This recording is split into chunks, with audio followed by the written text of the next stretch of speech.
بسم الله الرحمن الرحيم. سوف نتحدث عن المؤرخ تاكيتوس ومؤلفاته، وهو صاحب كتاب جرمانيا الذي يتحدث عنه عن أحوال الجرمان ونظامهم السياسية والاجتماعية وتطور العلاقات بينهم وبين الرومان.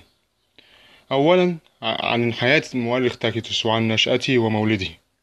يعد تاكيتوس آخر كبار المؤرخين الرومان وأشهرهم على الإطلاق، لكن معلوماتنا عن حياته وشخصيته قليلة للغاية، لدرجة أن كل ما نستطيع الوصول إليه في هذه الناحية مستمد أصلا من مؤلفاته ورسائله.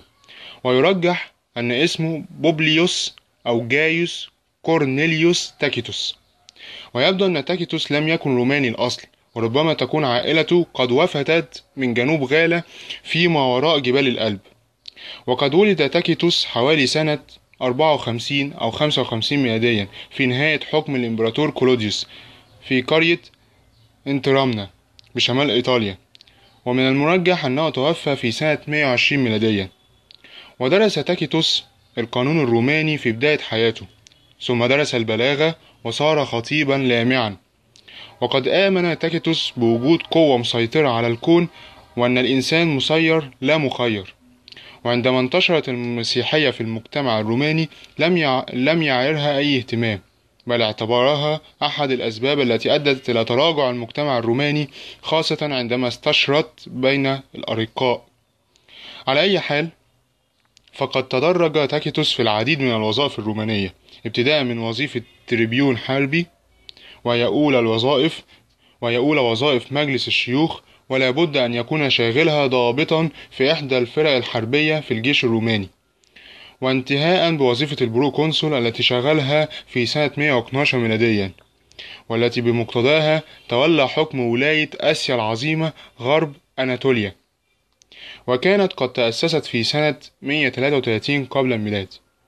ثانيا، مؤلفات تاكيتوس.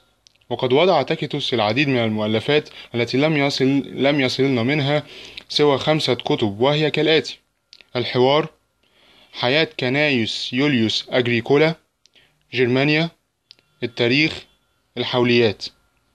أولا الحوار، وهو كتاب وضعه تاكيتوس في سنة 80 ميلاديا، ويعني بدراسة البلاغة الرومانية وكيف تطورت وانحطت أحوال التعليم في المجتمع الروماني.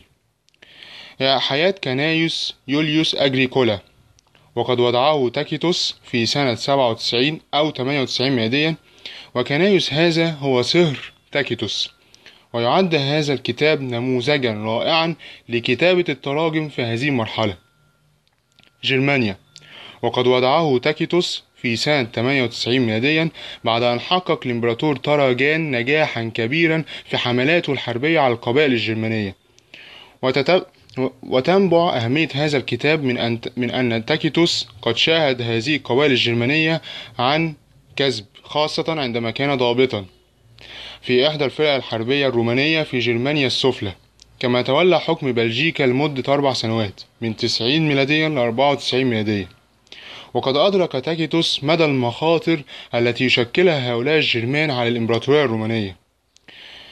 التاريخ، وهو كتاب وضعه تاكيتوس في سنة 115 أو 116 ميلاديا في نهاية حكم الإمبراطور تراجان، وقد تناول فيه تاريخ الإمبراطورية الرومانية بين سنتي 69 ل 97 ميلاديا، غير أن هذا الكتاب لم يصل إلينا كاملا، فمن أصل 21 مجلد لم يصل إلينا سوى الأربع كتب الأولى منه وجزء صغير من الكتاب الخامس.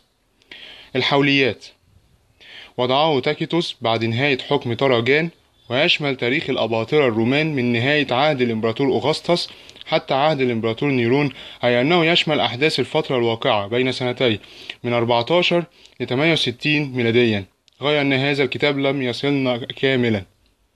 مآخذ عن تاكيتوس.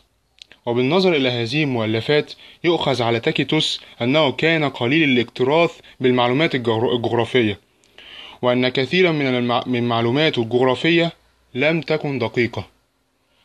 وإلى اللقاء في الموضوع القادم بإذن الله تعالى، وشكرا على حسن استماعكم.